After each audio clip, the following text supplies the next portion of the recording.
not have allowed you to ask your question if they did what you are doing. No, you don't answer.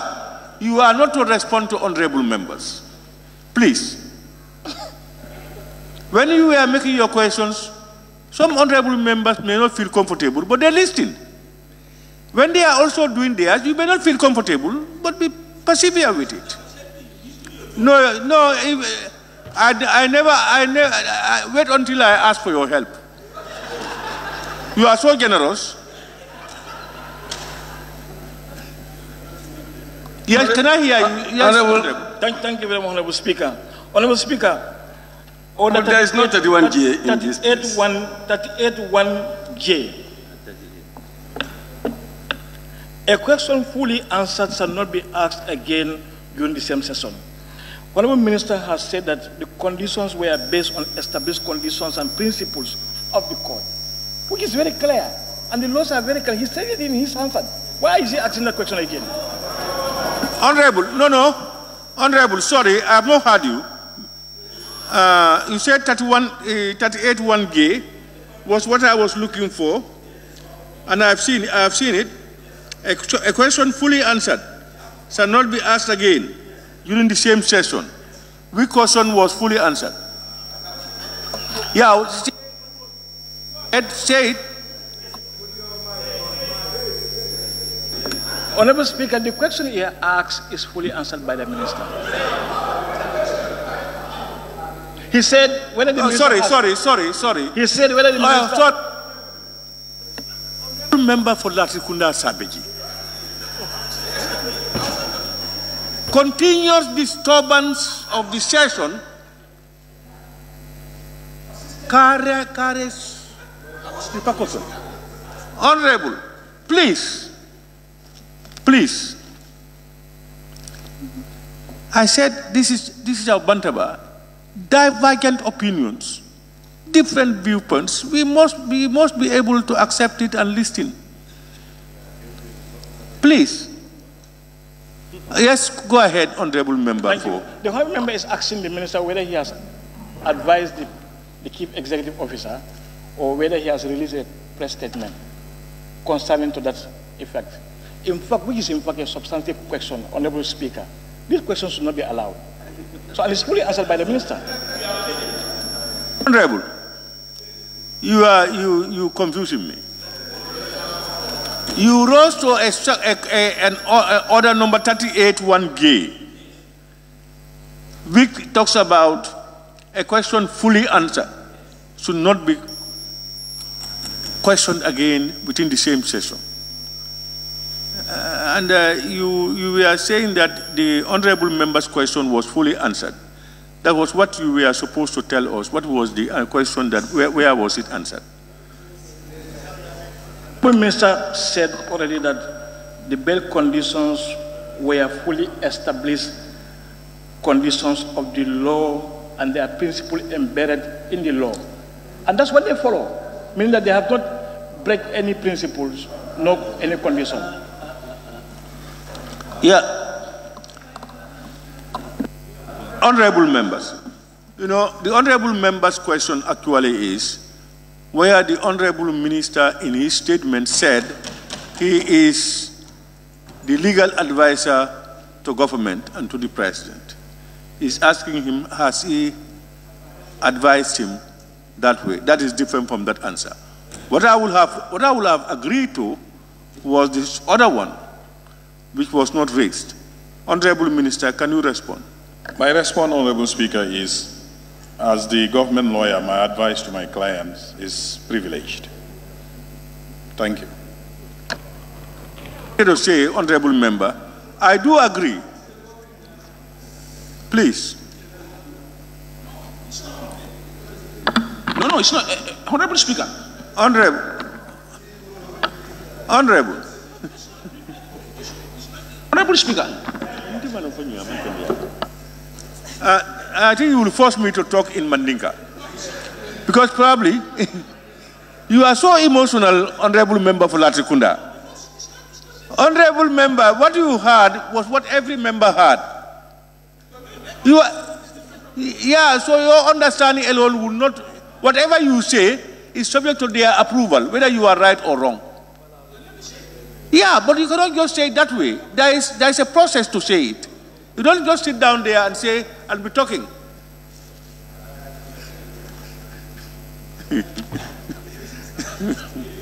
Hey. Where am I? Honorable Member for Bakau.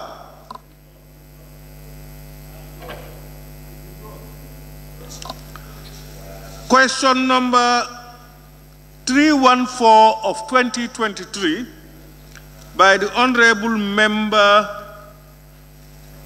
for 𝒂𝒄𝒄𝒏𝒆𝒍. Thank you, Honorable Speaker. Honorable Speaker, could the Honorable Attorney General... Sorry, Honorable Member for Kansala. Yes. Just a minute, just a minute. All right.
Honorable Member for Kansala, I had observed earlier at the beginning that answers to question number 314 from the Attorney General is not forthcoming. But in the other paper that we are reading, you have seen question 314 because it was sent to them. We have a correspondence from the Attorney General's chambers regarding this particular issue, addressed to the Clerk of the National Assembly, dated 24th November 2023, heading Fourth Ordinary Session, Budget Session of the National Assembly in the 2023 legislative year, 13th November to 22nd December 2023. Reference is invited to a letter dated 30th August 2022 with reference number ME57/123/01 in brackets 48 on the above subject. Kindly find attached the answers of the Attorney General, of the Honorable Attorney General and Minister of Justice to the questions posed by honorable members of the National Assembly. Kindly take note that the question from Honorable Alma Megiba of Fonyi Kansala constituency, that's question number 314 of 2023, is not among the answers. We would like to crave the indulgence of the clerk's office for an extension of the submission deadline as I work on providing the answer for that question. A subsequent letter will be sent once my ministry has gathered the information needed to answer the question. Please accept my assurance of highest consideration. Solicitor General.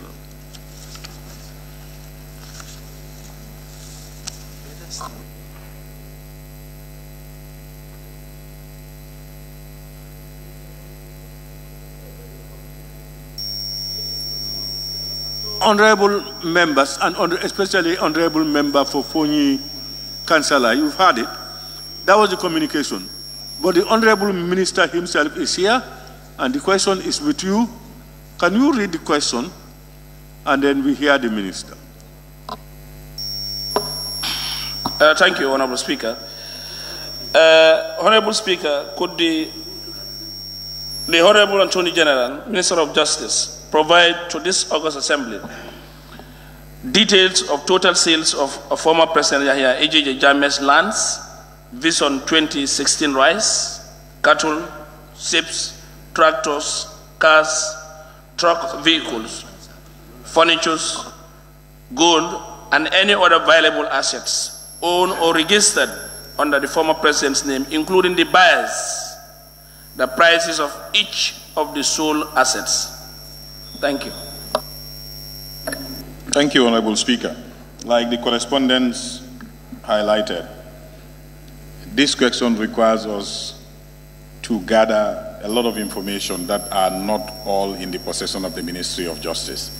So we require more time and the gathering process is on, and I'm personally supervising it. So once we get all the information, we will make it known to the National Assembly, and we can come back at the appropriate time to provide the answer. It required us consulting the Office of the Sheriff in the judiciary, and it also might require us to dig into the archives of the activities of the Judicial Commission to be able to get some of the answers. So we need more time as we ask for. Thank you, Honorable Speaker. Thank you very much, Honorable Attorney General and Minister for Justice. Question number... Speaker. Yes, I am the originator of the question, and I'm not informed as what he has said. You are going to another question. I want to put this to the Minister. No, Honorable Member. Honorable Member. No, what I'm just trying to say here. Honorable yes. Member. Honorable. Yes. Honorable. Take your seat. The Minister's letter I referenced in my message, that in it he said they are yet to compile and finalize on the response. Immediately that's done, they will notify the Office of the Clerk. Now, with that, I have given you the opportunity to pose the question to the Minister. Because at the time he is leaving office today to come here, probably he might have got the answer ready. Now, the Minister has said that they are still compiling, they are still into research to get answers to your question. What else do you want to say? Yes, I have something to say. Not on that question again. Not a question, but I want clarity. And don't make statement. We are on a question. No, I'm not making a statement. I want clarity. Honorable, please. I'm not making a statement. I want clarity. Honorable, please. Because I'm the originator of the question. Point of order, Honorable Speaker. Point of order, Honorable Speaker.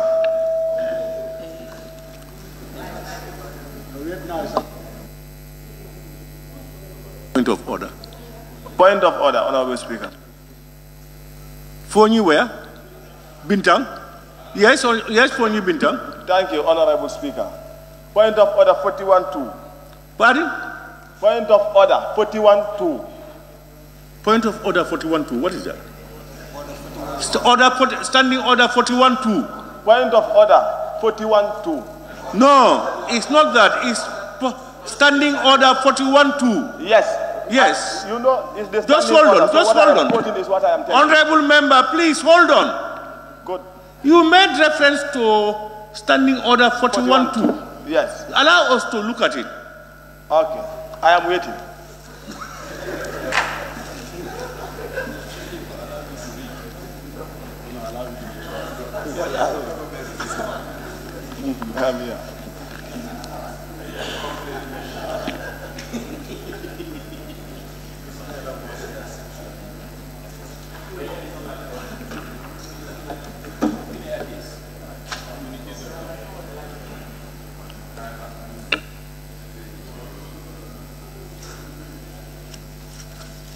Yes, please.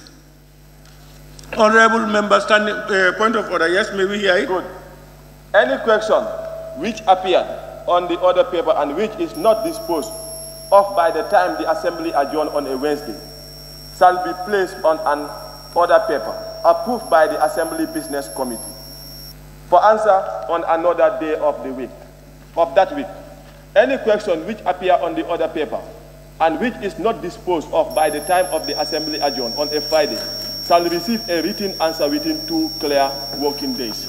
Now, I am telling you or asking whether this was written within 2 working days to the assembly for notice. That is exactly what he said.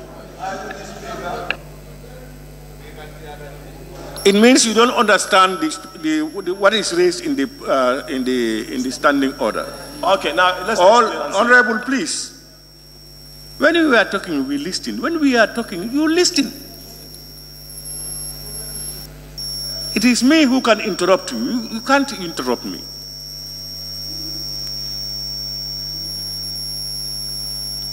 You have said, you have quoted a very relevant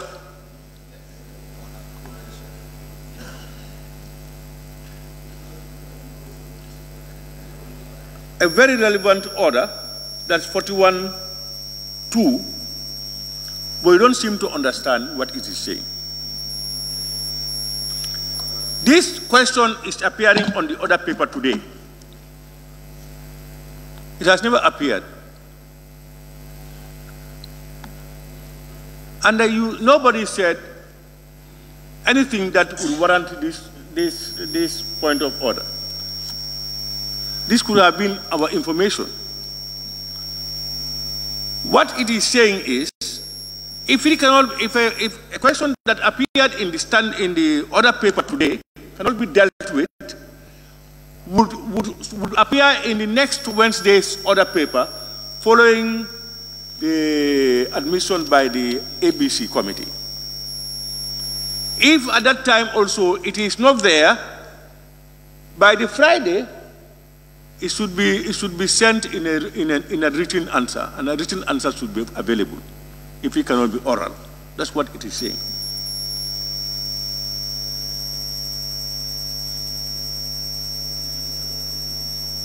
Honorable member for Bintang, are you listening? Yes, you are the final judge. And so that is what it's saying. It has no bearing on any other thing.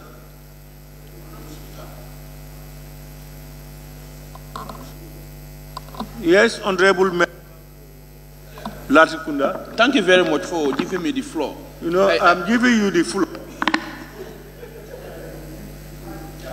Okay. Because you should have received other observation or observation.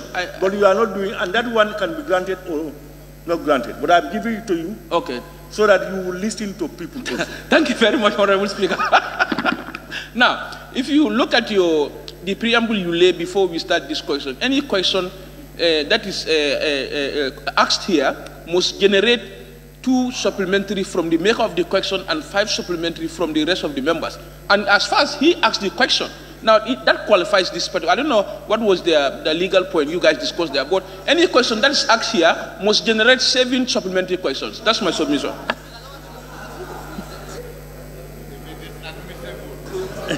Minister, answer to the question. Honorable Speaker. Honorable members, let's be, what I do know, which is critical for me, and is important for me, is the point of order raised by the Honorable Member for Fonyi Bintang Karanai. And that is, it is informing and notifying us that so far the question has been put on the question paper. It behoves the Honorable Minister to expedite action so that by next week, Friday, the question is answered. Latest. If not on that Wednesday, it means by Friday we should have received a written answer to the question. Honorable Minister, are you with us? Honorable Speaker, I'm with you. But probably we will engage. I don't know whether this decision can be made here by you.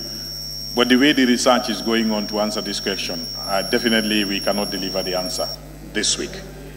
Because it's beyond the control of the Ministry of Justice. We are dealing with other institutions. The answer does not lie in the Ministry of Justice. The entire answer doesn't lie with us. And it also requires us to dig into the archives, like I said. Some of the sales that he is asking about were not carried out by the receiver. They were done by the Commission of Inquiry itself. And that means we need to go to the records of the Commission of Inquiry to get the answers. So we definitely cannot provide the answers to this question in the next 1 week or even 2. All right.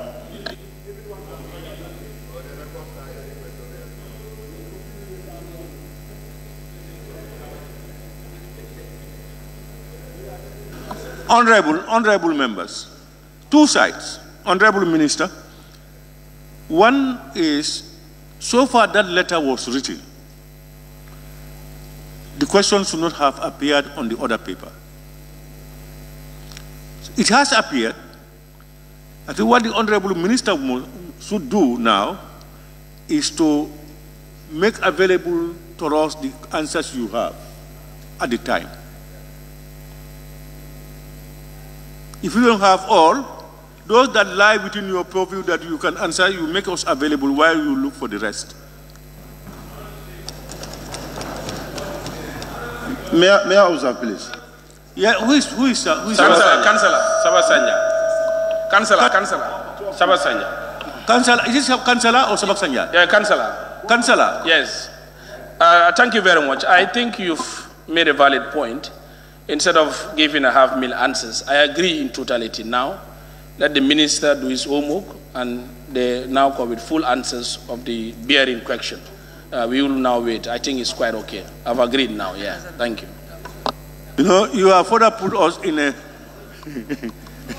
another legal position. Honorable Speaker. Whether you do have a right to say that as per the law. But whatever it takes, honorable members, I think what the issue here is, the questioner is saying is, he doesn't want half-baked answers.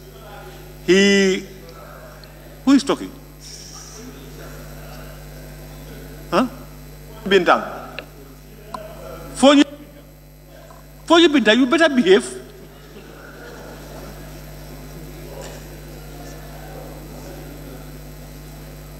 Please, this is a national institution, a respectable institution. Please behave.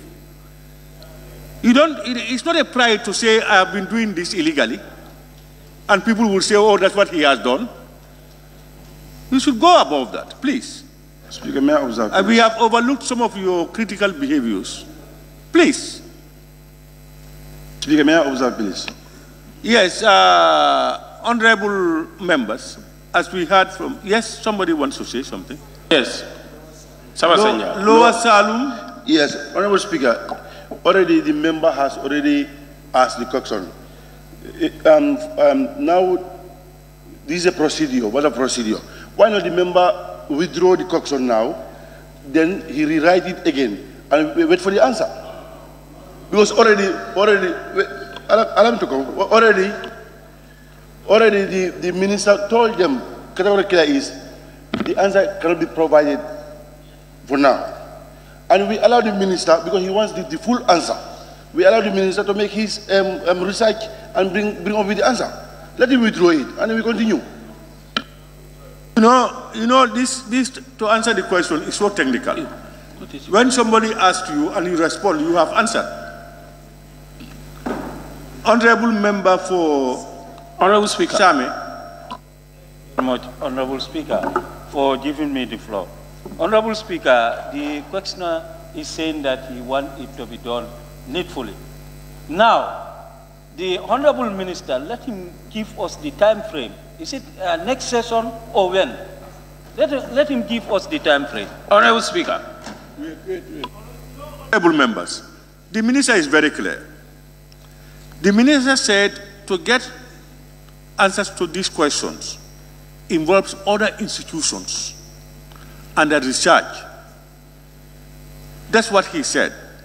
Now, what I would have loved us to agree on, probably, is to make sure that the Honorable Minister expedites action on it, so that by the time we are here in the next session, he is able to provide us everything being equal.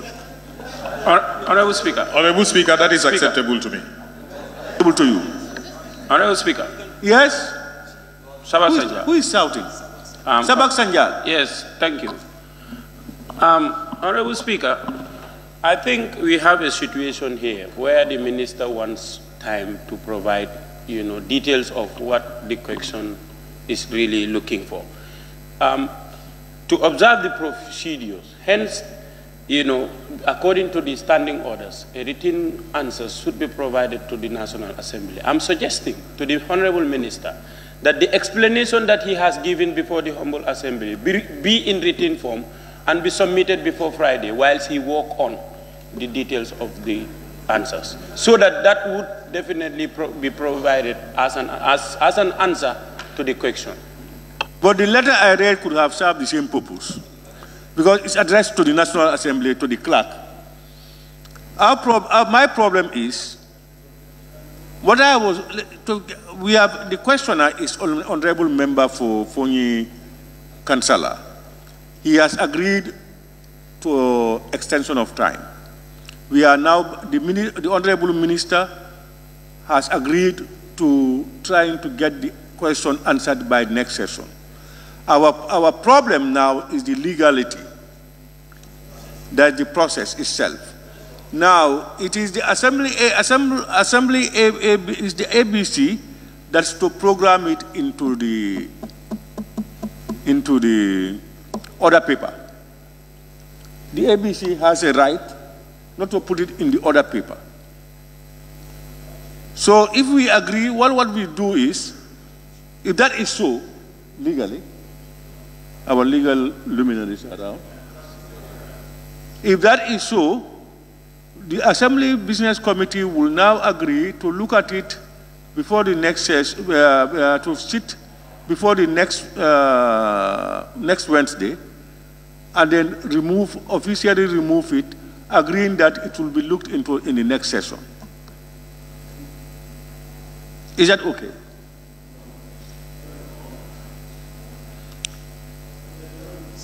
Yes, go ahead. If you have anything, just raise. Yes. Yes, Lower Salum. Yeah. Okay. Yes, you said now this one lies on the ABC committees. Then there will be a motion then, whereby we can make these referrals, because already the agenda is out, and which we approved. Now then the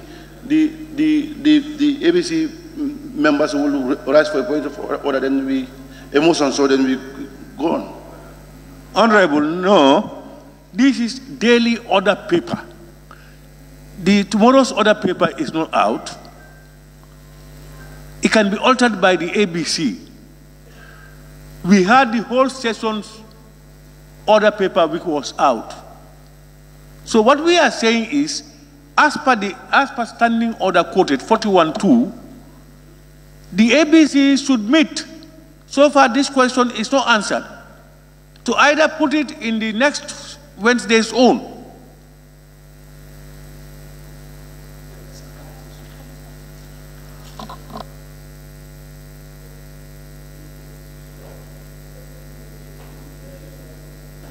Honorable Speaker.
No.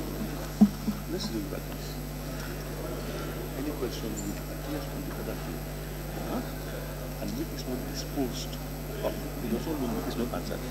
If the order for is not answered, which is not complete, that should be stopped, and the other paper is not complete. It's not answered. So we are putting it wrong. Honorable, yes. Honorable members, I think we are making a headway.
Honorable members, in fact, we made reference, we went back to Standing Order 41.2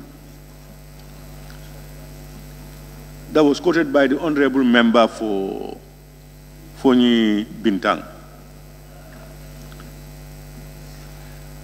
It reads, any question which appears on the order paper and which is not disposed of by the time the Assembly adjourned, which is not answered.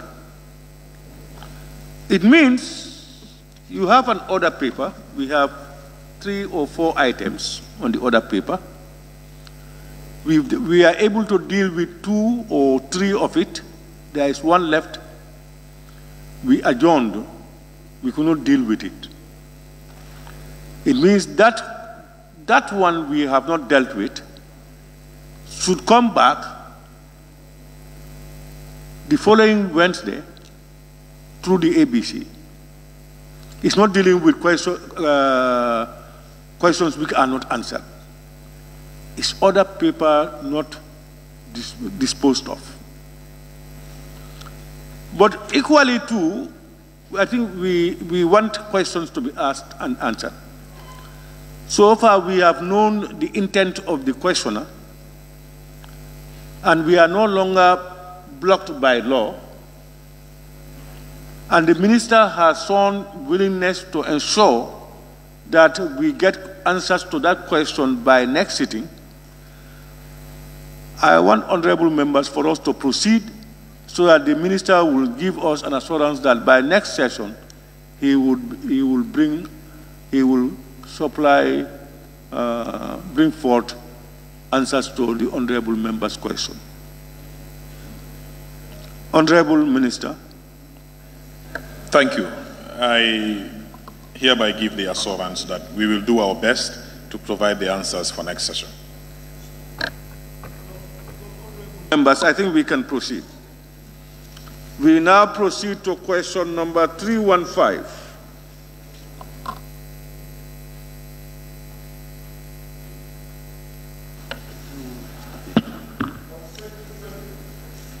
Of 2023 by the Honorable Member for Woolly East.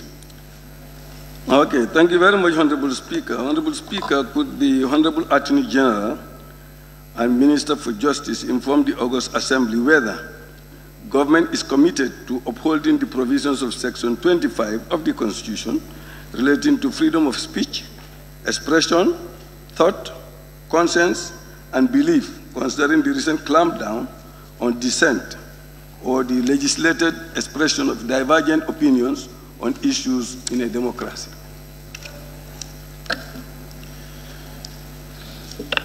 Thank you. Honorable Speaker, in the Gambia, the government is dedicated to safeguarding the principles outlined in Section 25 of the Constitution, focusing on freedom of speech, expression, thought, conscience, and belief. The exercise of freedom of expression, speech, conscience, belief, and thought is a fundamental human right as enshrined in the Constitution, and the government is committed to upholding them together with other indicators of a democratic society. However, these rights are not considered absolute, and they shall be exercised within the ambit of the law. The Constitution affirms these rights, but limitations may be placed on them by law in certain circumstances. The said Section 25 of the Constitution, referenced in the Honorable Minister's question, provides in paragraph 4 as follows, and I quote, "The freedoms referred to in subsection 1 and 2 shall be exercised subject to laws of the Gambia, insofar as that law imposes reasonable restrictions on the exercise of rights and freedoms thereby conferred, which are necessary in a democratic society and are required in the interest of sovereignty and integrity of the Gambia, national security, public order, decency, or morality, and in relation to contempt of court." End of quote. Thank you, Honorable Speaker.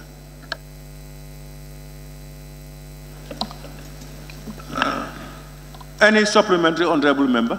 Yes, thank you very much, Honorable Speaker. Honorable Speaker, as these are fundamental human rights according to citizens, and these are things that can tarnish the image of the country, would the Honorable Minister take double steps to ensure, giving commitment that diligent measures will be taken to address this particular issue, to ensure that government's commitment is not flouted?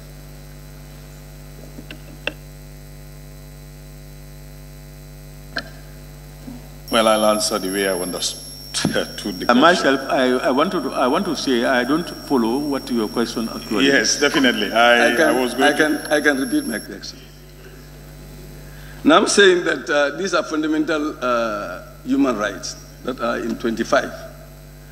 And government should be able to take diligent measures when, dealing with people, relating to arresting people, relating to this. So, would the minister, Honorable Nominated Member, are you the chair? Would the minister take diligent measures? In the same way, Honorable Member for Woolly, are you the chair? Would the Honorable Minister, I have distraction at my back. I'm sorry to say. Please don't distract him. So I would, honorable members, please don't distract him. Yes. I'm writing on point of order. Pardon? No, who is talking? I am saying these things are... Sorry, is there somebody talking? Okay, go ahead. Yes. Would the minister, who is the principal advisor to government, ensure that diligent measures are taken so that fundamental rights of the people, as stated in 25, is not being violated? I can assure you, and I'm so honorable member, I can use yourself as a witness, that this government record in respect for freedom of speech, expression, thought, conscience, and belief is very high. Right. So we have no interest or intention of suppressing anybody's freedom of expression, belief, conscience, or thought. So I can give you that assurance. I tend to believe, honorable members, that the answer to the question that is not palatable to some people, that may not be palatable to some people, is that freedom is subject, is limited, is subject to certain things. It's not absolute. National security, morality, etc., etc. And those are provisions of the Constitution. Well, are you entering the debate? No, your question was answered. Your question was answered, please. The minister answered your question. So, no, I am talking from my care. Willis, are you the chair? No, my problem with some of you is that you are not tolerant with dissenting voices. But you can express your own without anybody distracting you. Immediately you are distracted, you cry foul. But you are excellent. You are #1 in distracting people when they are talking. Point of order, Honorable Speaker. The Speaker does not have opinion. We are in a debate. You see what you are doing? Point of order, you talk, the Speaker does not have, you see? That is not it. I am not talking, the Speaker asks, I have a right to talk, not to debate. Not to debate. When I make statements, I make general statement of the question. But as a referee, I have right to clarity. Yes, to ensure that there is clarity. I do. So, Honorable, what I am trying to say here is, Honorable Speaker, our tax are raised. For your insights. What shout? Please, no, be quiet. No, but you like, yes, you can say lower salary. I will know that you are this thing, but you talk. You can just say, if I don't see you, say lower salary. Simple.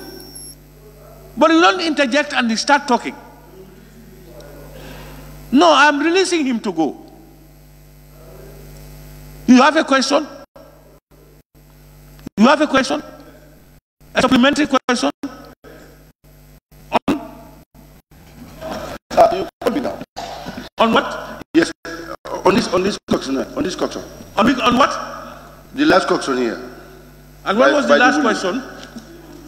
315. You see, you know, when you want to ask questions, I don't take names. These people here take names of all members. And when it was ready, I was ready with Kibuli East. I asked them, nobody. They said, no other person. So your tag was not up. No, but how come? All right, what supplementary question do you have? Honorable Minister, can we hear his supplementary question? Thank you, Honorable Speaker. Honorable Minister, in your response, you have taken him as a witness. It is true that this democracy also, this freedom of speech, should allow people to be insulted without no legal actions?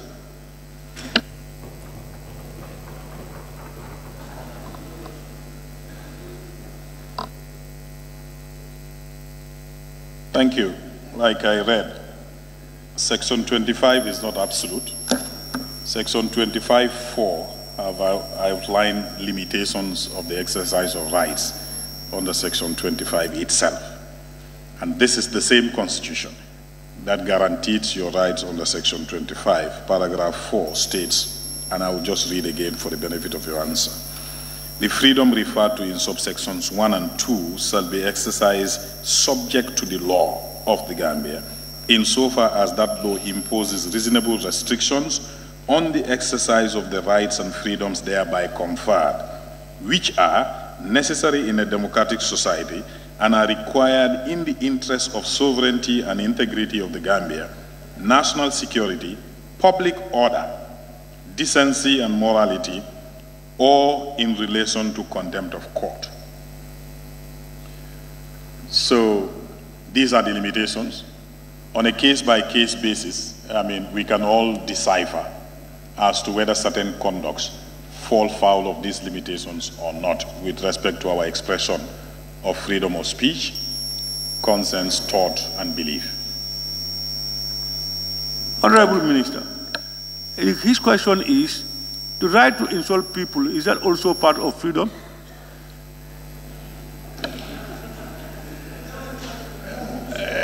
Excellency, sorry, Honorable Speaker, absolutely no. Nobody has the right to insult anybody.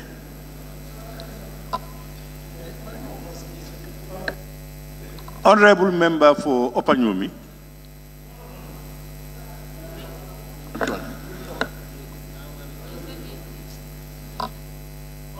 Mr. Once again, let me thank you very much for ably and eloquently answering all the questions posed to you. We thank you with your technical backup. Honorable members, we now proceed. Clerk, can we proceed? Questions for oral answer by the Honorable Minister of Finance and Economic Affairs. Thank you. May I now invite the Honorable Minister for Finance and Economic Affairs to take the podium. Honorable members, questions for which due notices were given to the Honorable Minister for Finance and Economic Affairs by honorable members for reply. Question number 228 of 2023 by the Honorable Member for Brikama South. Thank you, Honorable Speaker. Honorable Speaker, could the Honorable Minister for Finance and Economic Affairs inform this August Assembly about the actual amount of monies in euro and dollars incurred in the purchase of buses from TK Exports, and attach the following documents. 1, signed contract, all invoices, all payment made against invoices, and GPA approval.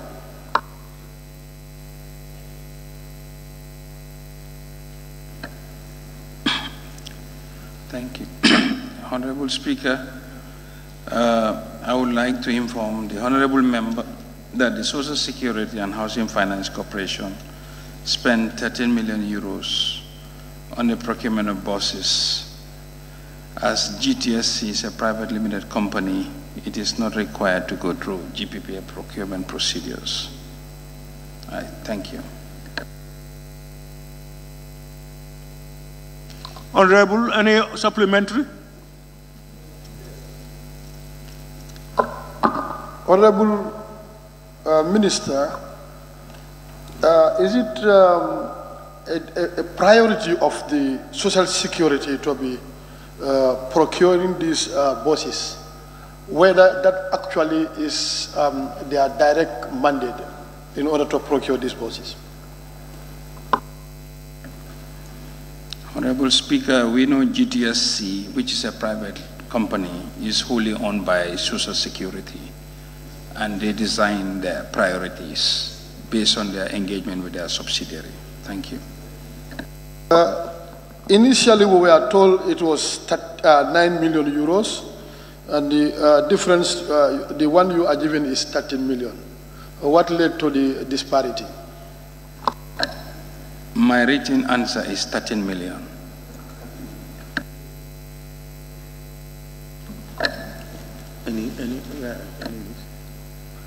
No more. Question number 229 of 2023 by the Honorable Member for Brikama South. Thank you. Honorable Speaker, could the Honorable Minister for Finance and Economic Affairs inform this August Assembly whether the government or ministry or monitor Social Security, and if so, at what stage are they in the repayment process? Honorable Speaker, I want to update this August Assembly that the Social Security Housing Finance Corporation loan to government was loaned to NAWEC to settle the ITFC facility, which NAWEC was unfortunately not in a position to pay on time. And so to avoid default, the Ministry of Finance and Economic Affairs approached the Social Security to take up the loan. For this, the Ministry of Finance and Economic Affairs signed an MOU with the Social Security and Housing Finance Corporation to take over the servicing of the loan towards the Social Security. The loan amount was 521,694,000, and the government has been honoring the payments until lately. The last payment received by Social Security was 50 million in June 2023, and the outstanding balance on this facility is 295 million. I submit. Any supplementary? Honorable Minister, when are you intending to complete the remaining 295 million? With time frame, if possible. Well, there is a schedule as per the MOU, and we will follow up that schedule. Thank you. Any more? I think that's the second one. You have any more? No. Honorable Member for Woolist. Yes, thank you, Honorable Speaker. It would be interesting for the Minister to tell us whether the government provides any guarantee when the Social Security is providing loans to any of its agencies.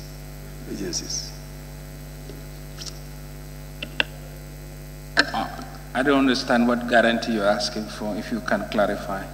Well, if Social Security is giving loans to agencies of government, where do they have any collateral? Do they have any guarantee from government that if the agents did not pay, then the government would pay?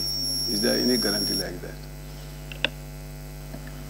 Yes, in this one, interagency lending is at their own terms, but government became involved simply because government specifically asked Social Security to be engaged to settle. That was why. Honorable Member for Upper Salem. Thank you very much, Honorable Speaker. Would the Honorable Minister confirm that the approved recent estimates of 300 million confirm that part of it will also go towards paying for this particular loan? Yes, confirmed debt covers all, Honorable Speaker. Confirmed debts are there to serve payment for such. And not all of it will go because according to the schedule, but proportion could be eligible for payment. Thank you.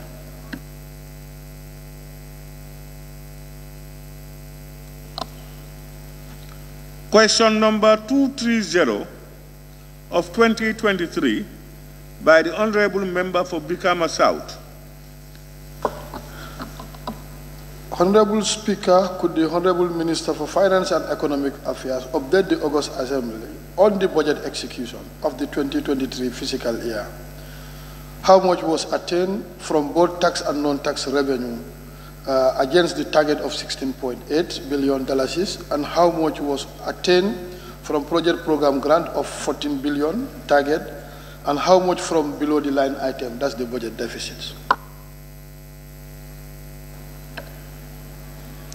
Honorable Speaker, in response to the question on the budget execution, let me inform this August Assembly that the total domestic revenue received in the first half of 2023 stood at 8.36 billion. Of this, tax revenue constitutes 6.9 billion, while non-tax revenue amount to 1.39 billion.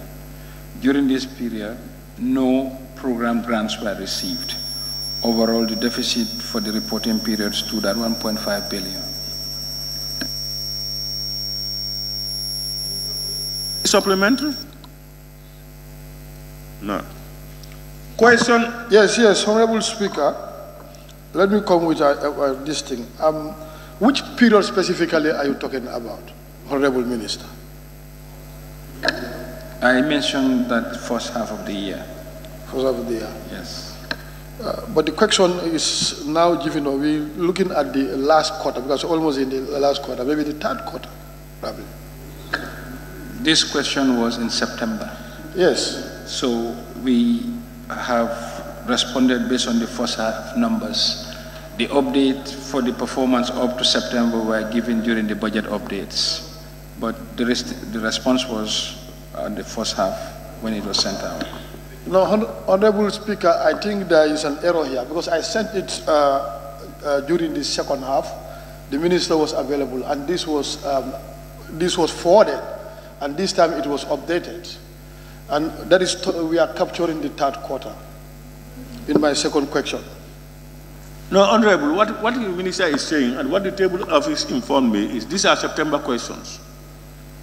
And the minister will not be able to give you the third quarter's figures at the time. No, but the issue here is he's giving us the first quarter. He's giving you the first half, that is the January to June. January to June, not the first quarter. I could have reported earlier, more than that. Honorable member for Joshua.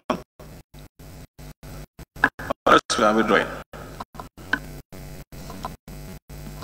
Question number 231 of 2023 by the Honorable member for Bundunkakunda. Thank you very much, Honorable Speaker. Honorable Speaker, could the Honorable Minister for Finance and Economic Affairs inform the August Assembly if Social Security Housing and Finance Corporation has plans to offer adequate and affordable housing scheme for the people rather than relying on real estate companies to dominate this sector? Honorable Speaker, I would like to inform the Honorable Member for Bundunkakunda that currently the Social Security is identifying and purchasing lands to provide housing scheme. So far, the Social Security has purchased 3 pieces of land in Mandinaba and Jabang. Mandinaba alone has more than 800 compounds. The corporation is still pursuing its efforts in securing land across the country. The provincial estate plan is ongoing and is working on finalizing the paperwork with the stakeholders. Once the paperwork is complete, allocation in some provincial regions will commence before the end of the year. Supplementary, Honorable Member? I mean the principal question. No, it's okay for me. Okay. Banjul Central? Yeah, thank you, Honorable Speaker. Honorable Minister, is there a plan to roll it out? Is there a plan for a rollout? Yes, the answer is saying that the corporation is still pushing efforts to secure land across the country. Thank you.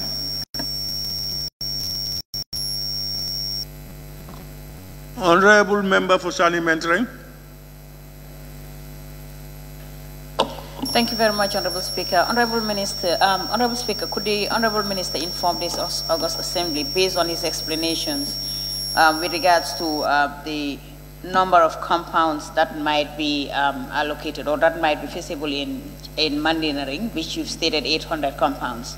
How many compounds do you think will be available in Java? Thank you. Honorable Speaker, the number of compounds for Mandinaba has been identified at 800. That of Jabang is not identified, and the corporation is working on it. Thank you.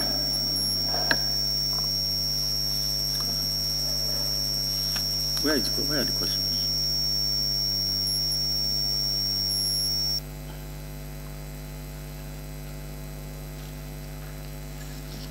Honorable Member for Serekunda. No. Thank you very much, Honorable Speaker. Could the Honorable Minister tell us which targeted class of citizens are this housing meant for? Honorable Speaker, that is for the Social Security to determine. Point of order. No, I have not listened to the question. I was talking. Honorable Speaker, what is the problem? I have been asked about the number of... Honorable Member for Upper Nyumi, what are you saying? Order, Honorable Speaker. Come out, come on. Yes. Order 43.1, supplementary question may be put for the purpose of elucidating an oral answer. What the Honorable Member is asking is a substantive question, and that has deviated completely from... All right. Honorable members, I must apologize. I was talking to table office at the time of the questioning. What was the question? The question is, what group of citizens, or what class of the citizens are targeted for this housing scheme? I think that is a substantive question. Yes. Honorable Speaker, thank you. Sorry, Honorable Speaker. That is apt, and I want to remind my colleague to... Full member, please. Please. Honorable Member for 𝒂𝒄𝒄𝒏𝒆𝒍. Thank you very much. Honorable Minister, you mentioned that about 800 homes will be constructed according to your answer. What will be the modalities of distribution of those homes when constructed? Honorable Speaker, the information we have is the number of compounds available.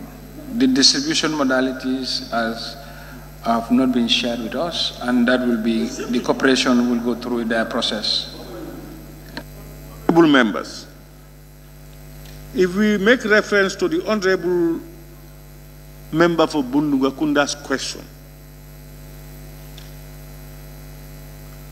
whether Social Security has plans to offer adequate and affordable housing rather than leaving it to estate owners. That was the question. Question number 232 of 2023 by the Honorable Member for Bundungakunda. Honorable Speaker, I'm withdrawing that question, please. Thank you. Pardon? Withdrawn. 323. Sorry, 232. You are withdrawing it.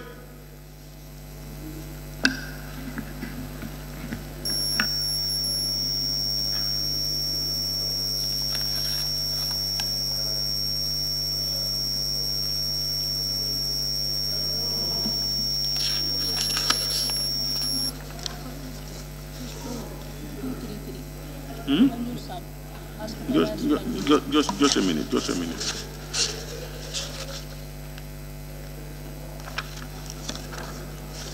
You said? That's the next question?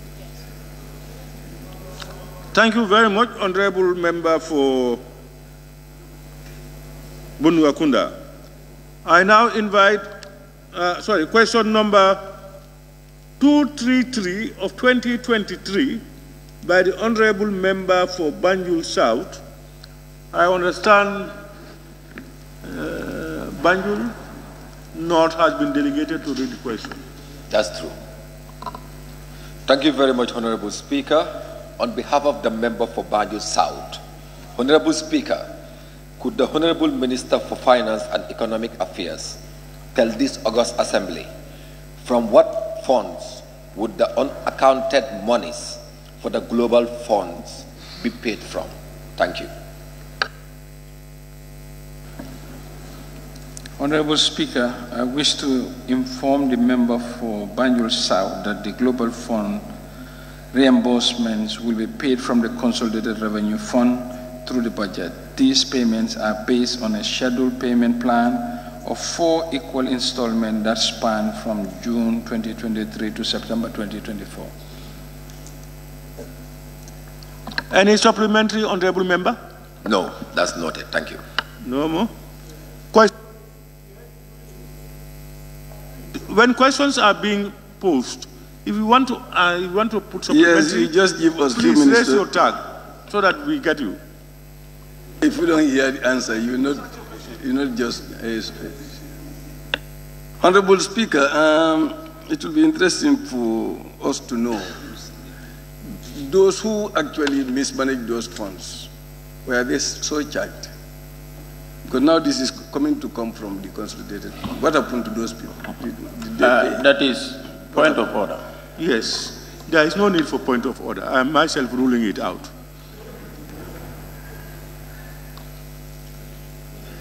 Honorable Member, you can put those questions in and then send it to the Honorable.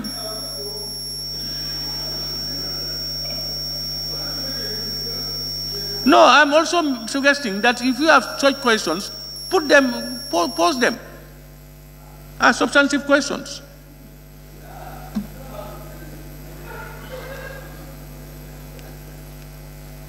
We now, question number 234 of 2023, the Honorable Member for Upper Salum. Thank you, Honorable Speaker. Honorable Speaker, the membership of the Gambia in the ECOWAS and the African Union requires dues to be paid. Would the Honorable Minister for Finance and Economic Affairs inform this August Assembly how much is the Gambia paying to those institutions from 2015 to 2022, and on what budget line and budget entity are these paid? Honorable Speaker, I wish to inform the Honorable Member for Salem that the membership financing of ECOWAS and AU is done through community levies, ECOWAS levy and AU levy, on the imports coming from third-party countries. These levies are introduced through protocols approved by the head of states of the blocs. All monies collected from these levies are lodged directly into the designated accounts, ECOWAS and AU accounts respectively, at the central bank. For the AU levy, transfers are made by the Accountant General to the AU Commission on the advice of the Minister of Foreign Affairs. In the case of ECOWAS levy, the account at the Central Bank of the Gambia is under the sole custody of ECOWAS Commission. For more details, please consult Minister of Foreign Affairs and Minister of Trade. Therefore, transfers involving ECOWAS and AU levies are not made from the budget, hence they do not affect the budget or any budget entity. Thank you. Honorable, any supplementary? Yes, thank you, Honorable Speaker. I asked the question purposely based on Section 150 of the Constitution, which says that all revenues that belong to the government must be deposited in the Consolidated Revenue Fund. But Section 2 also says that an act of Parliament actually can create another, fund. So I just want to find out if this levy was created through an act of Parliament, because it can. So I just want to confirm that these levies actually were created by an act of Parliament, which allows those funds to be taken to that fund instead of the Consolidated Revenue Fund. Honorable Speaker, membership of these bodies were ratified by the National Assembly jointly, and the working modalities of the protocols of those organizations require these levies. The levy protocols were approved by the head of states and are part of the working modalities of the membership of these bodies, so they have the legal basis to proceed. Thank you.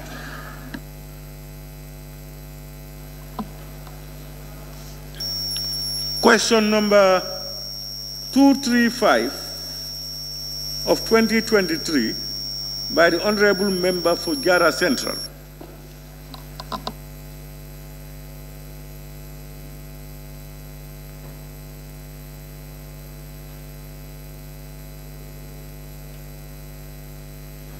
Question number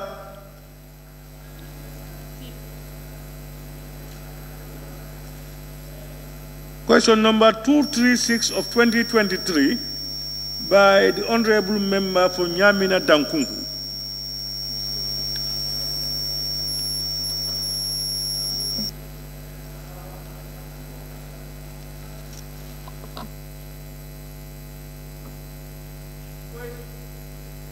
Question number 237 of 2023 by the Honorable Member for Nyamina Dankunku also.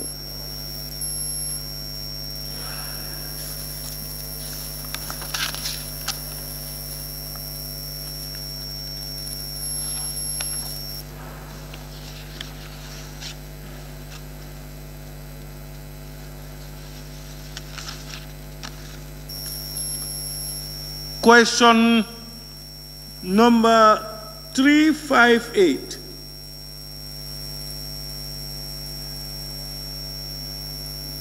of 2023 by the Honorable Member for Banjul Central.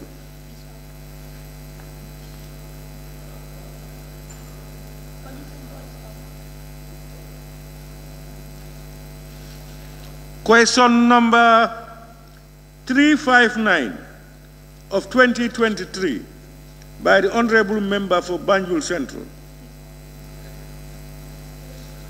Question number 360 of 2023 by the Honorable Member for 𝒂𝒄𝒄𝒏𝒄𝒂𝒏𝒆𝒍.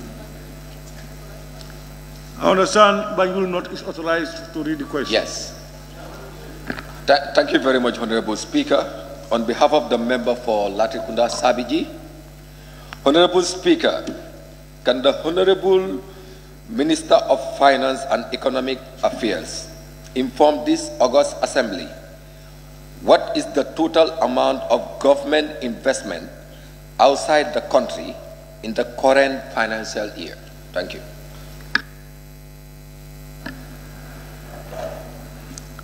Honorable Speaker, I would like to inform the Honorable Member for 𝒂𝒄𝒄𝒏𝒄𝒂𝒏𝒆𝒍 that the government has not acquired any assets or investments outside the Gambia in the current fiscal year so far.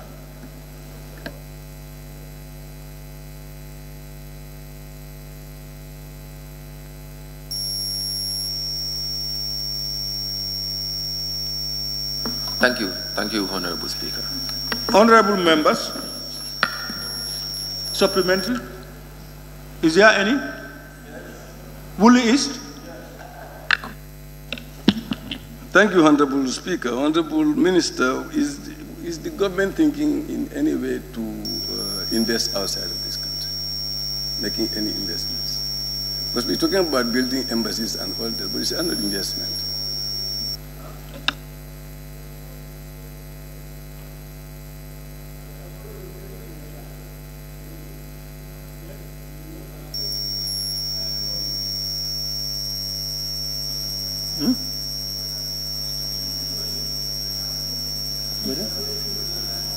Yes.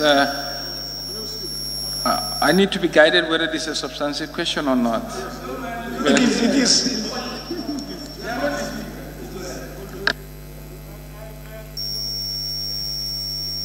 Question when I was consulting. So what is the point? What is the problem? There is a substantive question, you mean? Is that what the minister is saying? I need guidance. Honorable Speaker, there are self-appointed speakers here that are disturbing everybody on a continuous basis. This is not fair. If you are not going to ask questions, there is no need to interrupt other people.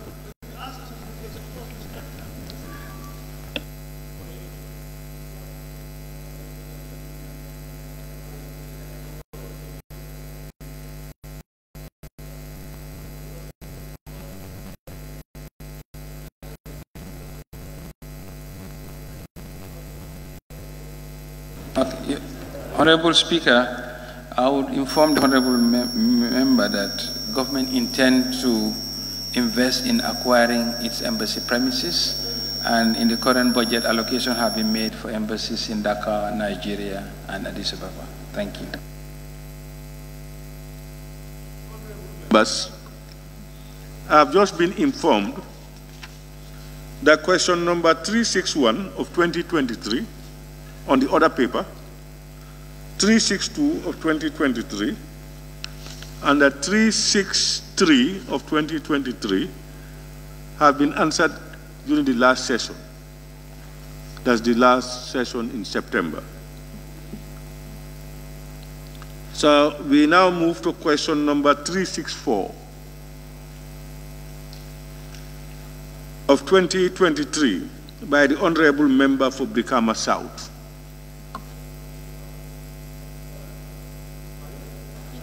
He's out.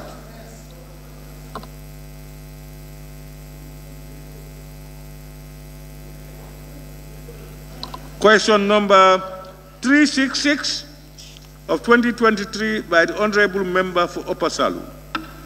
Thank you, Honorable Speaker. Honorable Speaker, could the Honorable Minister for Finance and Economic Affairs provide to this August Assembly a comprehensive list including name, location, amount, date, and contact details of all those that owe the Gambia Revenue Authority and the recovery actions they have taken on each one of them?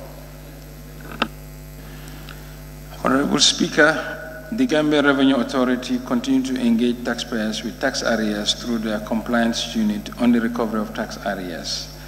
On the information of the taxpayers with tax arrears, please find attached a list for your information.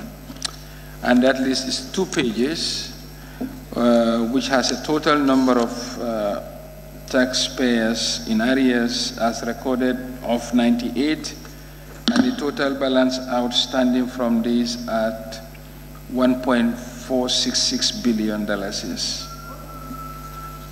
And the tax arrears covers the corporate income tax, value-added tax, NETLL levy, pay-as-you-earn, GSM license, GSM levy, rental tax, other taxes, and other non-resident taxes. In a nutshell, the list is 98, and I do not want to take the time of the National Assembly to read out all, but the list can be circulated. Thank you.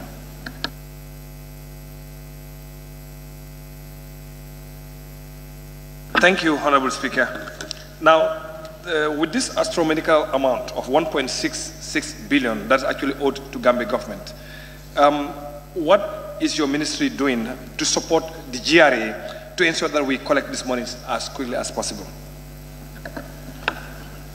Honorable Speaker, this actually was a subject of our discussion between my humble self and the board of GRA yesterday in my office.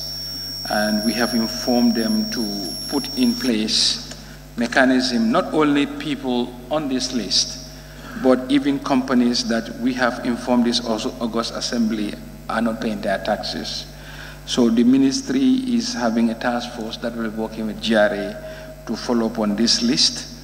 And also some of the non-taxpayers we have been following.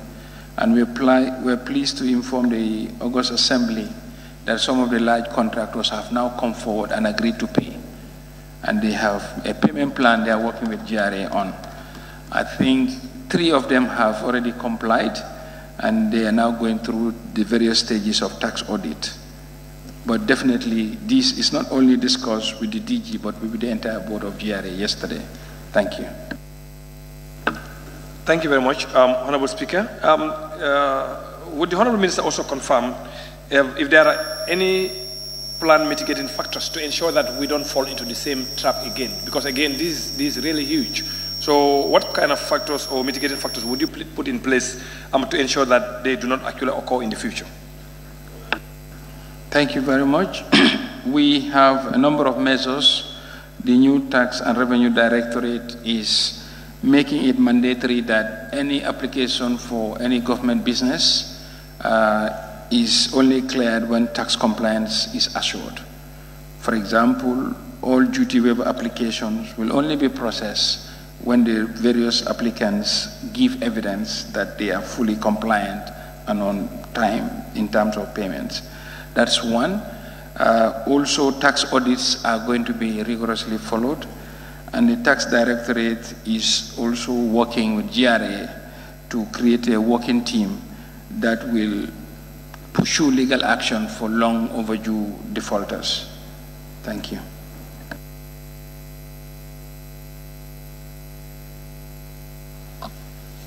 Honorable Member for 𝒂𝒂. Thank you, Honorable Speaker. Honorable Minister, was there any ultimatum given to these members who have arrears? A number of them, Honorable Speaker, a number of the defaulters who have arrears are on payment plan, and those payment plans are being pursued. For some, legal action has been put into action, and that's also on course. These are the steps being taken. Thank you. Honorable Member for Shani-Mentreng. Thank you very much, Honorable Speaker. Honorable Speaker, could the Honorable Minister for Finance tell this August Assembly what are some of the major challenges that GRA is encountering in collecting the revenue or the taxes that they are supposed to? Thank you.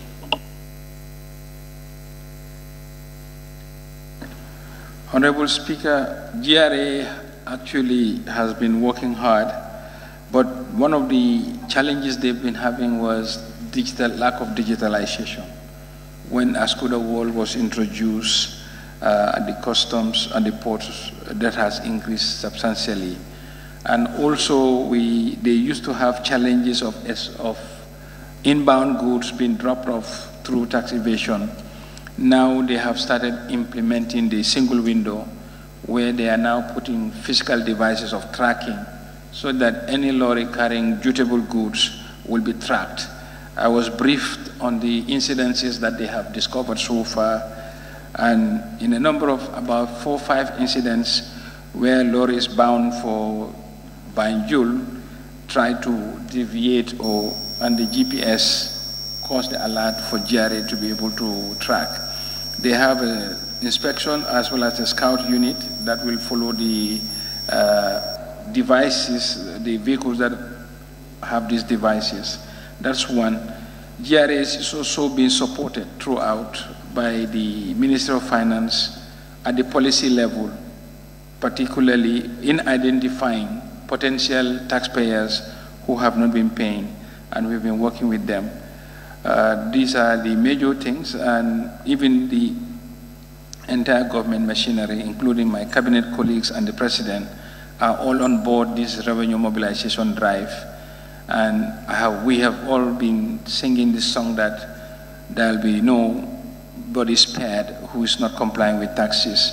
So far, that's why the tax revenue this year has outperformed not only their target, but last year, 2022, the tax revenue collected was 11.5 billion. This year, we are expected to collect 15.4 billion. These are the results of the efforts. Thank you. Question number 367 of 2023, Honorable Member for Upper Salu. Thank you, Honorable Speaker. Honorable Speaker, the Gambia Investment and Export Promotion Agency, GIPA, Act 2015, gives special investment certificate, SIC holders, tax breaks among other incentives requiring them to invest a certain amount of money, create employment, and train employees. Could the Honorable Minister for Finance and Economic Affairs inform this August Assembly? How often does MOFIA, through GAIPA, ascertain the compliance of these institutions with the terms and conditions of the SIC, and are these compliance checks being done regularly? Honorable Speaker, I would like to inform the Honorable Member for _Salom that my ministry is a member of the Investment Incentive Awards Committee, which scrutinizes all SIC for recommendation to the Minister of Trade, Regional Integration and Employment for approval. In addition, as part of the approved SIC, an import list is provided to the GRA to assist in monitoring of the imported materials for the beneficiaries. Furthermore, in the execution of the approved SICs, the Investment Monitoring Committee, which includes GRA and MOFIA, conducts site inspections to ensure that the terms and conditions are adhered to and fully aligned to the work plan of the beneficiaries. Finally, MOFIA is also a board member of GAIPA and receives progress report on the SIC implementation and compliance. Thank you very much. Would the Honorable Minister confirm, as a way of checking for compliance, whether the audited accounts of this institution actually are requested to confirm the investment they've made in line with their applications? Well, the Honorable Speaker, I would inform the Honorable Member that the compliance audited accounts is just one of them, and the compliance team and monitoring team goes through a number of checks to ensure conformity to the investment thesis that these investors put. And as we speak, the audit of the SIC scheme is ongoing, and we have just received the draft report jointly, both for Ministry of Finance as well as for the Ministry of Trade. Thank you. Thank you very much. Thank you, Honorable Speaker. Does the Minister actually have any plans to take a review of the SIC requirements, particularly on the issues relating to really what Gambia needs? Is there any plans to take a review of the SIC requirements? Honorable Speaker, I would inform the Honorable Member that this has been noted, and as a result, the Minister of Trade is working with the Minister of Finance and other stakeholders to revise the GAIPA Act on the basis of which the SICs are granted in the light of your observations. Thank you.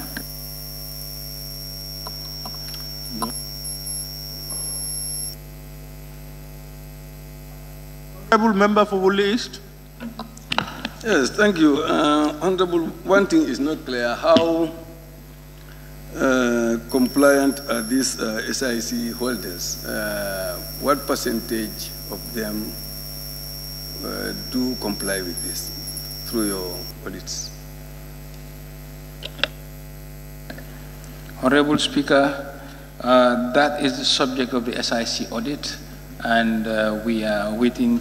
We have just received the report. We'll go through the report, and the report will give the substantive details about the compliance regime. Thank you. Question number 368 of 2023, Honorable Member for _Salom. Thank you very much, Honorable Speaker. The revenue base of this country is mainly from taxes. Could the Honorable Minister for Finance and Economic Affairs inform this August Assembly what strategies does the Minister actually has in collaboration with other ministries to diversify the revenue base of the economy, particularly the fisheries and mining sectors? You said? Honorable Speaker, I would like to inform this August Assembly that the Ministry acknowledges the need to diversify the revenue base. To this end, the Ministry embarked on a stakeholder outreach with the MDAs, respectively Fisheries, Lands, Interior, Petroleum, Energy, and Foreign Affairs, to assess their current revenue sources, collection, efficiency, legal and regulatory frameworks, identify potential new sources, and examine the current level of fees chargeable. At the end of this exercise, a template has been developed for data collection, and the data to be collected will inform the gaps and the needed reforms in the collection and administration of non-tax revenue to ensure optimization of non-tax revenue collection processes and efficient cost collection.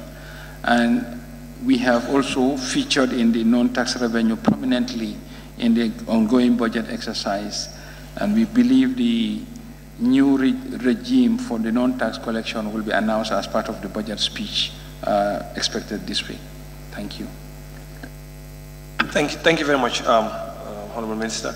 Now, would the Honorable Minister be willing to share this report, that the report on the gaps that they've uncovered into these sectors, so that we see also on our part what we can also do together?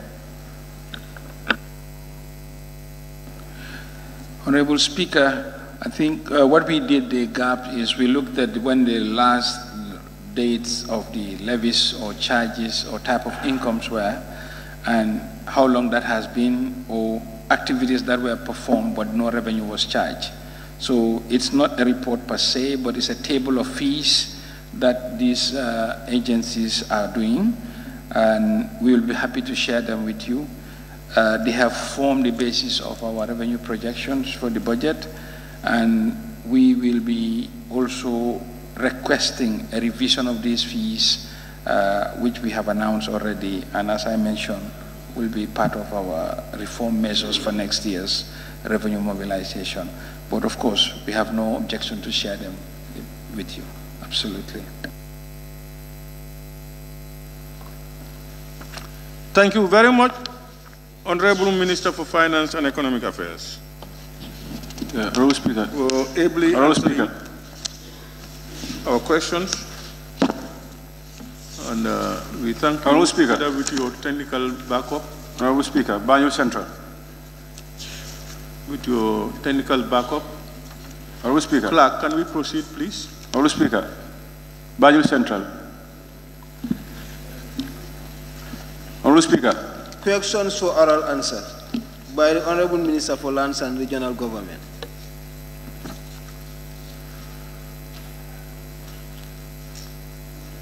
Honorable members, questions for oral answers.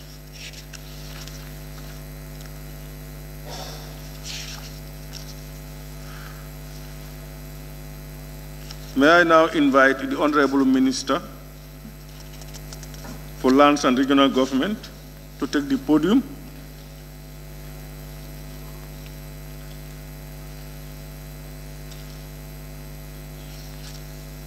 Honorable members, questions for which due notices were given to the Honorable Minister for Lands and Regional Government by Honorable members for oral reply.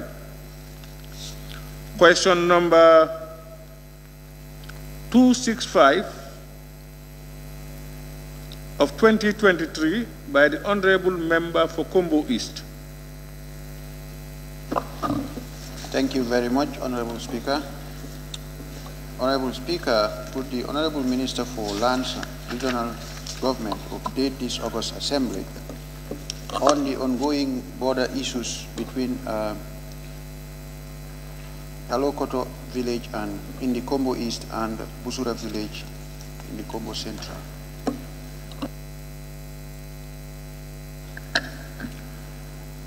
Honorable Speaker,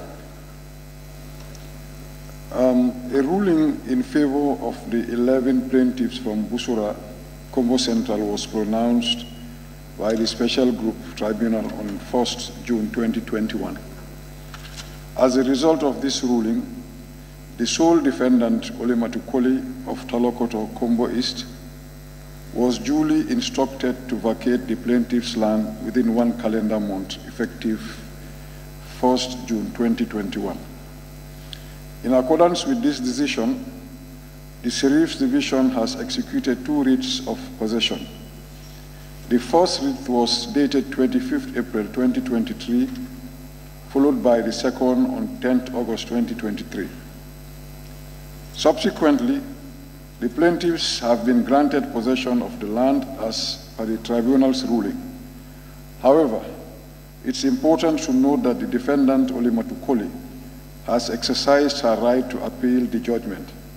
As of now, the final outcome of this appeal remains pending and is yet to be determined. Yes, any supplementary? Yes, Honorable Speaker, could the Honorable Minister explain further why the stall of that proceedings of the appeal, which has been filed almost 6 months ago? Honorable Speaker, that is in the hands of the courts, which we do not have control over. We cannot determine when this appeal is going to be dealt with. But as soon as we have information from the courts, we can provide it. Any other supplementary? Honorable Speaker, I'm putting it to the Honorable Minister that is he aware that the regional governor? What are you putting to him? Is he aware? Is he aware? Minister aware that the regional governor is engaging both parties through their district chiefs in trying to enforce the initial judgment that has been put on appeal? Well, as of now, I'm not aware of that. Any more supplementary, please? No. Question number 266 of 2023 by the Honorable Member for Bakau. Thank you very much, Honorable Speaker. Honorable Speaker, it is an open fact that the government reserve of the land along the Sting Corner is a cause for concern in the country.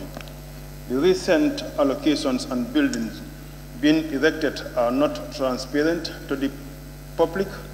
Could the Honorable Minister for Lands and Regional Government tell this August Assembly what nationalities are these beneficiaries, what are the allocation criteria, and who were responsible for the allocations? Thank you. Honorable Speaker, the Ministry is fully aware of allegations of irregularities in the allocation of land resources within the Kamalo industrial layout. In line with government policy, our commitment remains focused on ensuring the fair and transparent distribution of land resources for the betterment of our citizens and to advance our national development objectives. To address these concerns, a multi-sectoral task force has been convened to conduct a comprehensive review of all land allocation procedures in the Kamalo industrial layout. The task force's mandate extends to assessing reports of any environmental impacts resulting from land allocation, construction, and industrial activities in the Kamalo region. We are optimistic that the findings and recommendations derived from the task force's report will not only alleviate public concerns regarding land governance throughout our nation, but also underscore our dedication to responsible land management and environmental stewardship. The review process is ongoing, therefore, I'm not at liberty to speak to its findings at this juncture. Thank you very much, Honorable Speaker. Honorable Minister, what is the timeline given to the task force to report back to your ministry? What the latest information I have got is that the draft is ready and it will be shared with my office next week, God willing. Thank you. Woolley East. Thank you very much, Honorable Speaker. Could the Minister endeavor to share that the result of that inquiry with the National Assembly? We will be able to share it with the National Assembly once it's finalized. Question number 267 of 2023. Honorable Member for Talending Kunja. Thank you very much, Honorable Speaker. Honorable Speaker, for many months now, Abuko and Latrikunda are without an alcalo due to the demise of the sitting alcalos, and despite the fact that there are apparent successors in both villages, the ministry still fails to appoint a replacement. Could the Honorable Minister for Lands and Regional Government inform this August Assembly what implications are hindering the appointment of successors in both cases? Let me note that the issue of Abuko has been resolved. This question has been sent well before that happens. Thank you very much. Honorable Speaker, the Kanifing Municipal Council promptly informed the ministry and put forth recommendations for the appointment of successors to replace the late Alkalo in both Latrikunda and Abuko. However, it is noteworthy that both nominations encountered challenges from interested parties in Abuko and Latrikunda, respectively. In the case of Latrikunda Sabiji, the official recommendation was to appoint the late Alkalo's eldest daughter as his successor. Nevertheless, this decision faced opposition from the Kujabikunda family, asserting that they were the original settlers of Latrikunda and as such insisted that the successor Alkalo should be chosen from their family, which is the Kujabikunda family, rather than the incumbent holders, Jatakunda. In Abuko, the family officially recommended the eldest son of the late Alkalo through the Kanifing Municipal Council. In contrast, the Abuko Ward Development Committee and a cross-section of the community endorsed the youngest son, who had been actively assisting the late Alkalo in his duties until his passing. Ultimately, the eldest son was appointed as the successor. The ministry is actively engaged in collaborative efforts with relevant stakeholders to reach a conclusive decision in this matter, ensuring strict adherence to Section 142(2) of the Local Government Act 2002.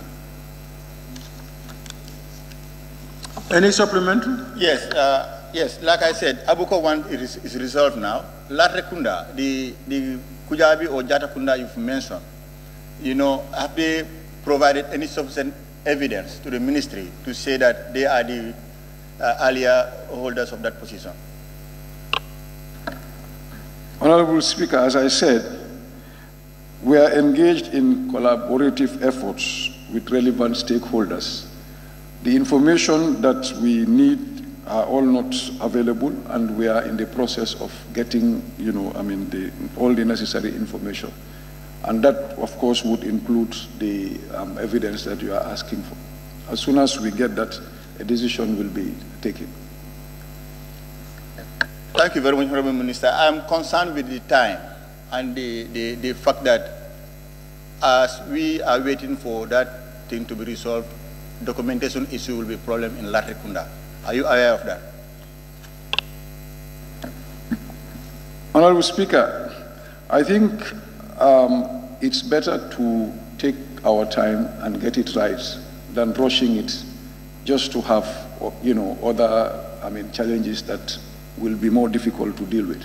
We are cognizant of the importance of the time element, and we can assure you that we'll make sure that as quickly as possible it will be resolved. Pardon? Honorable Member for Serekunda West. Honorable Minister, is there no room for an acting alcalo in the case of a demise of a substantial post-station holder? Honorable Speaker, of course there could be provision for acting alcalo, but where you expect potential, conflicts, appointing an acting alcalo may create, further problems. I think it's better we, do the engagements and get the, substantive alcalo appointed than getting ourselves involved in, appointing an acting alcalo. Because whoever you're going to appoint will be from the community, and since they are divided, it's possible that, one side may feel, aggrieved and want to take up the matter. Honorable Member for Opanyumi. Yeah, Honorable Speaker, thank you very much. Honorable Minister, the Honorable Member is very concerned about the time. And don't you think that delay may cause more chaos in the community? Well, we are not deliberately delaying it. As I said, we are trying to be cautious in, an attempt to get an alcalo, not to put ourselves in a situation where you will be creating more problems. We are cognizant of the importance of time element, but really, if you are dealing with communities that have divisions, it's better take caution in order not to create more problems. And obviously, I can assure you that within the shortest possible time, we'll get this thing resolved.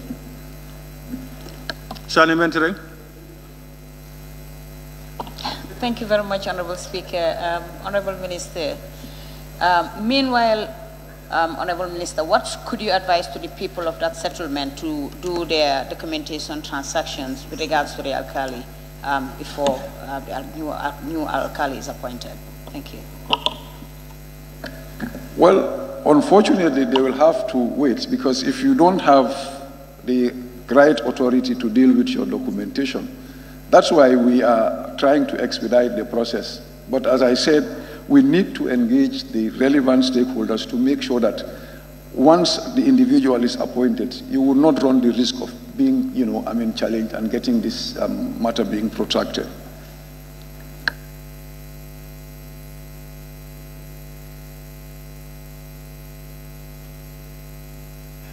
Woolley East.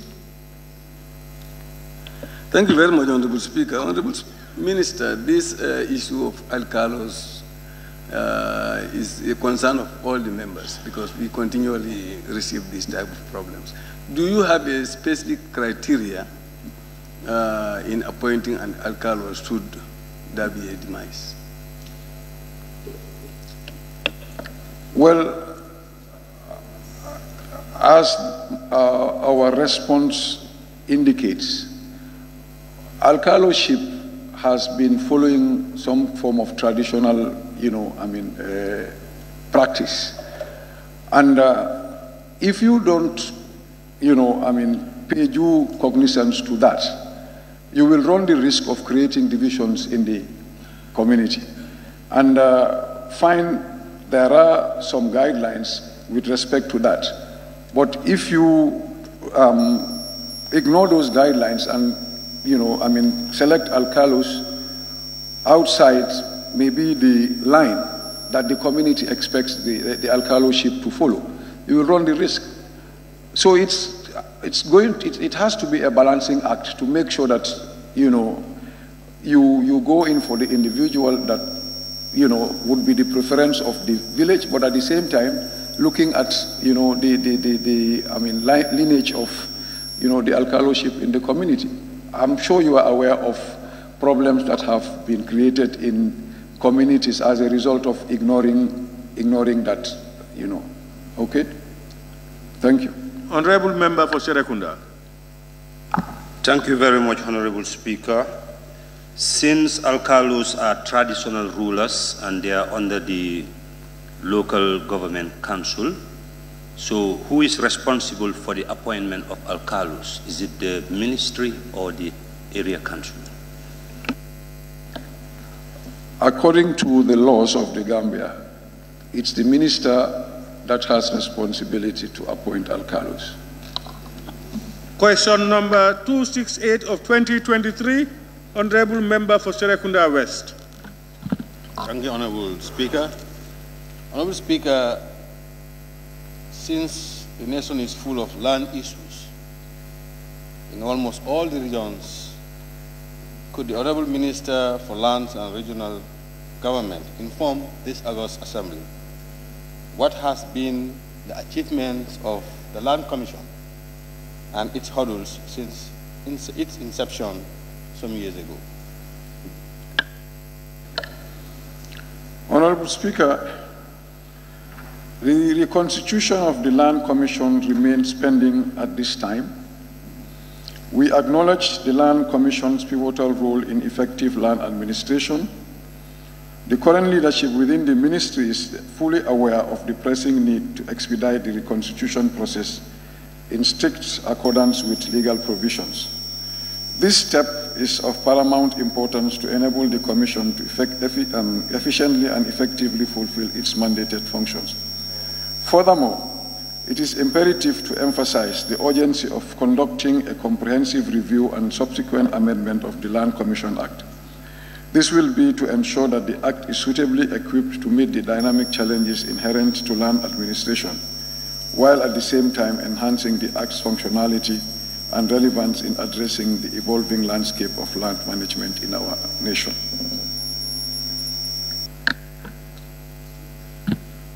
Honourable Speaker, Honourable Minister, in your response, it seems it's the Act that is giving you the problem. How soon are you going to take care of the Act in terms of constitution commission that it will be viable? Because really, this country is full of land issues. Well, the review has started, but until it's concluded, we will be making use of the existing one. As we speak, we are in the process of identifying some, members, because the previous one's term has ended. So as we speak, we are in the process of identifying some, new members to start the, continue the work of the Land Commission whilst we review the Act. We are not waiting for the, Act to be reviewed for us to, reconstitute it. Honourable Minister, would you agree with me to say that the past commission, Land Commission, if not totally useless, have really contributed nothing towards solving the land issues in this country? Honourable Speaker, I don't think I would want to agree with you in that, because from our observations, the Land Commission had also some form of, limitations in the way they were being facilitated to do their work. That has been, a problem, and we recognize that fact. And in fact, that's one of the reasons why we really want to look at the Act. On the part of the ministry, the support that was actually needed for the Land Commission to be able to perform its function was not, forthcoming as expected. So these are things that we have observed, and we want to make sure that this time round we get right.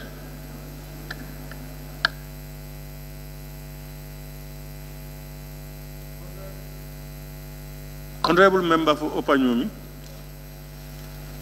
Thank you very much, Honourable Speaker. Honourable Minister, the Honourable Member asks a very simple question. What has been the achievements of the Land Commission and the hurdles since its inception some years ago? Just the achievements and the hurdles, please. Point of order. Point of order. 38. May I hear the point of order? Yes, 38. 38J, a question fully answered shall not be asked again during the same session. Thank you very much. Thank you.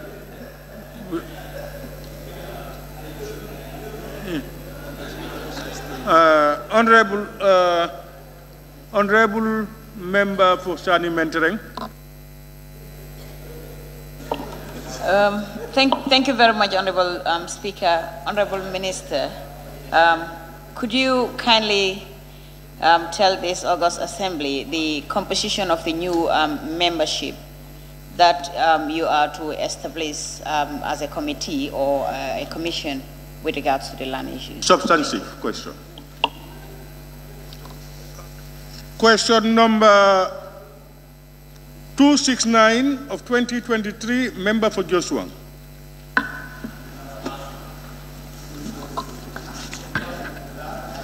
Thank you very much, Honourable Speaker. Honourable Speaker, could the Honourable Minister for Lands and Regional Government or the Ministry overseeing explain to this August Assembly how the allocation of land was done in Kamalo and Kotu in the KMC region, and attach the names of the allokees?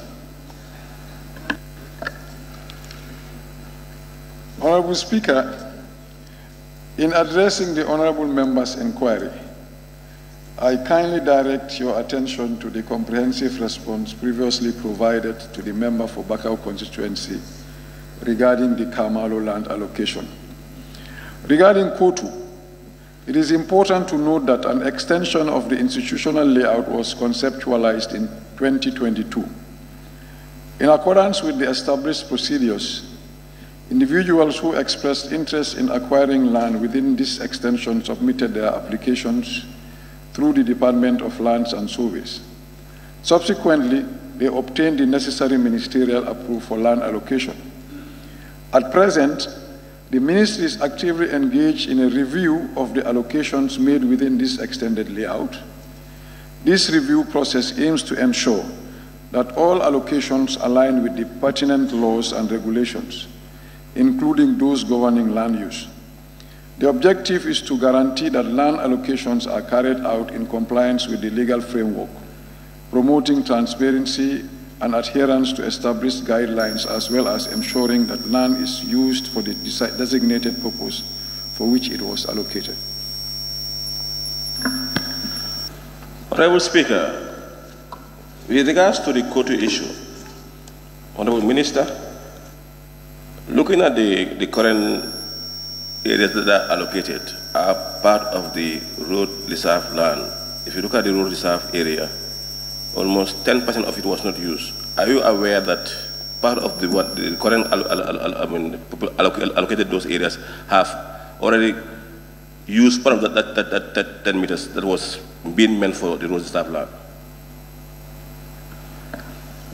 Honorable Speaker, I think that reserve you are talking about has been overtaken by events, because the initial reserve that was kept was, I think, 40 meters.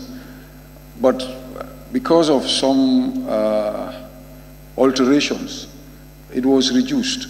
And that is why the government, the Ministry of Lands, decided to allocate part of what was, removed from what you consider to be, the road reserve. Honorable Speaker, Honorable Minister, as we are aware that we're currently spending money on compensation, and the country is always growing, why can we not maintain the same 10 meters before allocating it out currently? Honorable Speaker, I think the honorable member is aware of the fact that land is becoming a scarce resource. And you cannot plan your development activities based on resource that is really, not at your disposal. The initial plan was to leave part of that land for other purposes. In fact, there was a time that even the issue of railway was being talked about. But now, you have other challenges that you need to, deal with at the moment. In fact, one of the things that we are trying to address is space for government offices. As we speak, a lot of government ministries are renting. And if you are looking at, correct investment choices, would you want to continue spending money on rents and not prioritize creating space for example, government, offices, just because you want to reserve that piece of land for maybe, future use? We definitely have to look at what is currently needed within the resources that is at our disposal and which is available.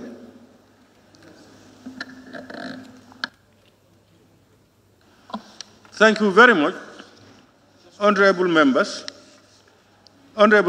you will all bear with me that the Honorable Minister is stepping in for the substantive holder, that's the Minister for Lands and Regional Government.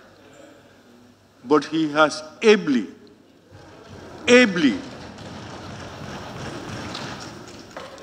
you hardly notice that he is not the substantive holder of the position. Honorable Minister, on behalf of honorable members, we want to thank you and your technical backup. Honorable members, let me thank all of you again, all of you.